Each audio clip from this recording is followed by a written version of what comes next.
বাড়ির আঙিনায় পড়ে থাকা অবাধে জমিতে আপনি এ ধরনের শাকসবজির চাষ করতে পারেন, যা আপনার পরিবারের দৈনন্দিন চাহিদা মেটাতে সক্ষম।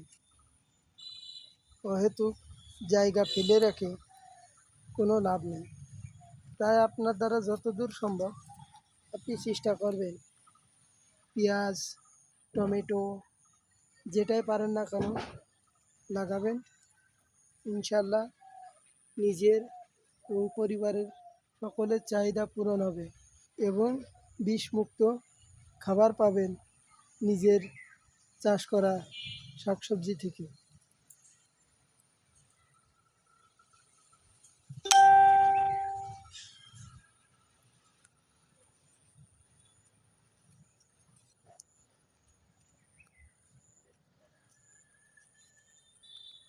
এগুলো মরিচের চারা।